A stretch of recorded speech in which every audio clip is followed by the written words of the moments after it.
নমস্কাৰ, মই কহিনুৰ।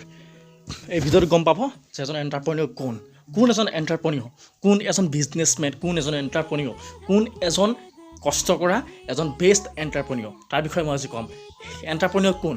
এণ্টাৰপ্ৰেনিয়ৰ সেইজন যিজন লগত 5টা পাৰ্টি কৰি থাকিব আৰু সি অকলে ৰুমৰ ভিতৰত বহি পেলাই প্লেনিং বনাই থাকিব, যিয়ে 2 লাখ 3 লাখ টকা গাড়ী কিনাৰ ব্যৱস্থা কৰি ভাবি থাকিব আৰু সি এখন মাৰ্চিডিজ কিনাৰ কথা ভাবি থাকিব। চবে তাক নেগলেক্ট কৰিব, কিন্তু সি নিজৰ সপোনক নিজৰ বিজনেছক আগবঢ়াই লৈ যাব। কোনোবাই পাৰ্টি কৰি থাকিব, কিন্তু সেই পাৰ্টি নকৈ সি নিজৰ কাম কৰি থাকিব। কোন এজন এণ্টাৰপ্ৰেনিয়ৰ? এণ্টাৰপ্ৰেনিয়ৰ এজন যেতিয়া তাৰ লগৰ ল'ৰাখিনিয়ে এজনী ছোৱালী পতাক গ'ল বনাব, কিন্তু সি যিজন প্ৰকৃত এণ্টাৰপ্ৰেনিয়ৰ হ'ব, সেই ৰুমৰ ভিতৰত বহি প্লেনিং বনাব কেনেকৈ মোৰ বিজনেছটো আগবঢ়াই পৰা যায়। সমাজত তাক কন্দুৱাব, লাজ দিব, ঘৰৰ মানুহ তাৰ এগেইনষ্ট হ'ব, কিন্তু সি চব আৰু কাম কৰি নিজৰ কামত আগবাঢ়ি যাব। ইমান সহজ নহয় এজন এণ্টাৰপ্ৰেনিয়ৰ হোৱাটো, ইমান সহজ নহয় এজন বিজনেছমেন হোৱাটো।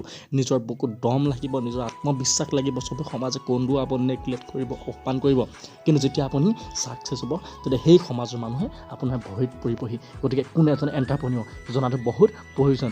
গতিকে নিজৰ পাৱাৰফুল বনাওক আৰু নিজৰ কাম কৰক, সমাজৰ কথা কোনো চিন্তা নকৰিব।